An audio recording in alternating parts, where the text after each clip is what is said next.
Hi, my name is Andy Van Zant, and I'm a professional board game developer. Today, I'm going to talk about some misconceptions surrounding cardstocks.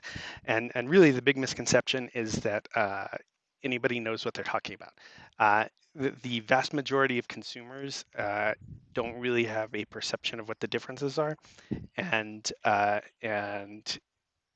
maybe more important than that, even somebody who's familiar with it, if you hand them a single card, a lot of times they're gonna not be able to tell you what kind of cardstock it's made out of. The two major kinds of cardstock you'll see are cord and uncord. Uncored stock is sometimes referred to as gray core, which is means it has no core, and it's very cheap paper. And sometimes you'll see white core also called that. So if you ever see white core as an option, make sure you clarify with your manufacturer what you're actually looking at. And if they don't know, assume that means uncored. Um, so let me touch really quickly on the other kinds of uncored cardstock you might see. Usually you'll see the gray core, you'll see C2S, which is coated two sides, or you'll see cover stock. Any of those options might be what a company is offering you as their uncored cardstock. Um, and if they don't have any cord cardstock, it might be what they're offering you as their cardstock. The important things to keep in mind usually are that gray core tends to be not as bright as C2S or cover stock. The brighter it is, the more the colors will tend to pop, and that's better. So usually C2S or cover stock tends to be better than gray core. There might be brightness measurements. If there's any kind of brightness measurement, it's probably fine because printers usually aren't going to offer you particularly dark stock to begin with. Cards have another couple of numbers associated with them as well. There's grams per square meter, GSM, and pounds, and those are both measurements of weight. So grams per square meter is exactly what it sounds like. Sheet of paper that's a square meter weighs this many grams.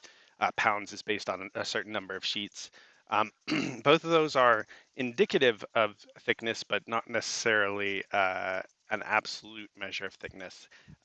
There's another measurement called points, which is based on caliper thickness of a certain amount of sheets of paper. That's actually more useful than GSM or pounds for most of a publisher's purposes, because a thicker paper will feel better, have more perceived value associated with it than a thinner paper will, whereas weight is almost indetectable. So the when you're talking about cord cardstock, what that means is there are two um, sheets of thin stock that are stuck together with a layer of usually a wax-based ink kind of thing in between the two, or glue in between the two, and it might be made of different things depending on who made it and stuff. But that's the gist of it is two sheets uh, pushed together with a uh, a substance in between them that is designed to lower the amount of light that gets through the card. Um, so usually this won't prevent entirely the light getting through, but it will stop um, people from casually being able to see your cards through the backs of your cards when you're holding them in front of you. Um, the other thing that cord cardstock does is because of the two layers, it makes the cards springier. It makes them retain their shape. And the easiest way to illustrate that is with a magic card. Um, so magic cards are cord. They're they they've got springiness to them, and the thing that people this is kind of evidence of how hard it is to tell what is cord and uncord stock just by looking at it. Uh, a lot of people will tell you to do the bend test, which is you bend it and it doesn't crease, it doesn't go flat at these corners here, and it'll come back to its shape, and that's why these cards have a snap to them. Um, so they're a little bit better for shuffling. And the other kind of test that people talk about is the rip test. And so realistically, if you're like, oh, I'm not sure if this card is a counterfeit magic card, right? Or a counterfeit anything card. Um, you should neither do the bend test nor the rip test, even though it doesn't crease the card. When you do that, it's still not being nice to the card. It's still causing small amounts of damage to the card, and the rip test is obviously causing damage. But they are indicative of it being cord stock. So I'm gonna rip this here, and this might be hard to see on the camera, but you can see above the printed area, there's that dark line there, and that's the core. That's the stuff in between the layers that's blocking the light. So that's cord cardstock. Now, when you are talking about the different kinds of cores, you'll see a lot of times manufacturers will offer several different kinds of cord cardstock, and and so you'll see blue core, black core, ivory core, white core, gray core, which I said before, it means uncored. Um, and so uncored cards don't have that snap to them. Um, uh, and uh, and when you do the bend, they'll go to this sharp crease, or they'll have just little tiny little wear things, like where how when I hard creased the side of that with my fingers, you'll see that more readily on uncored stuff.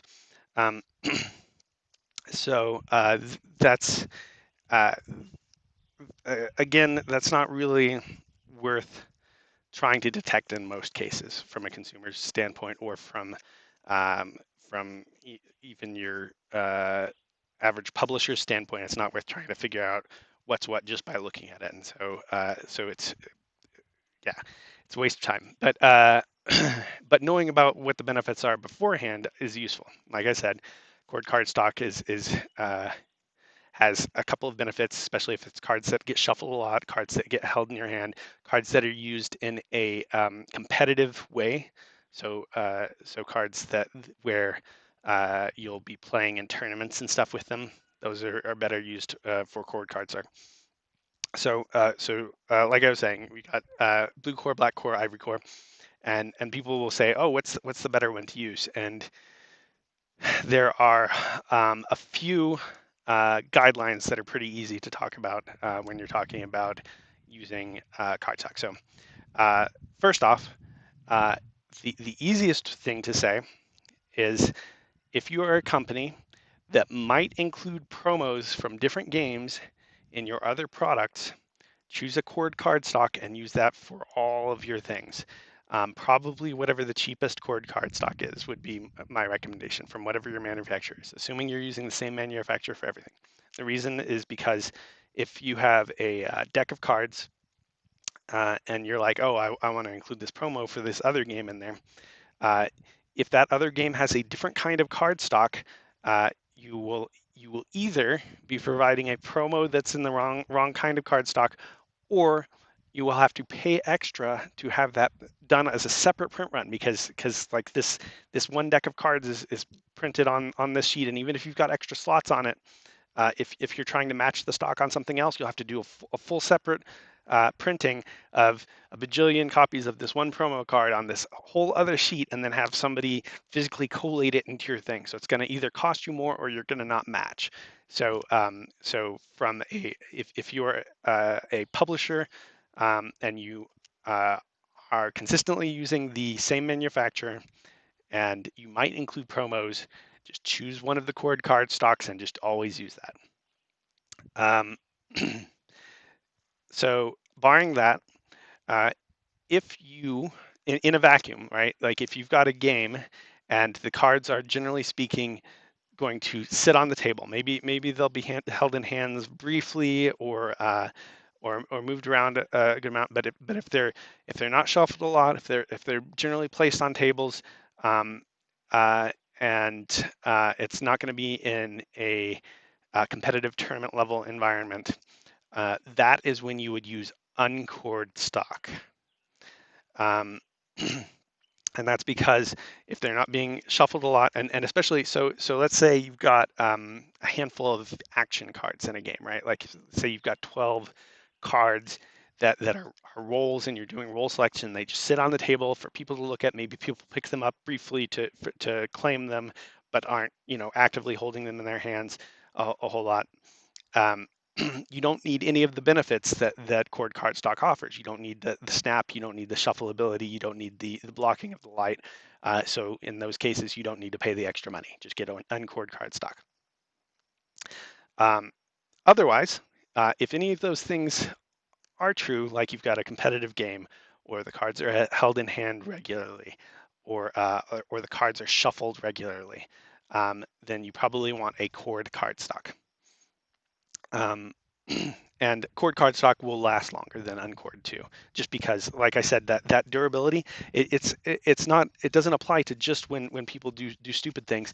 Just by holding it, if you've got cheap stock, just by holding the cards in different ways, like people fan them out, and some people hold things tighter than others.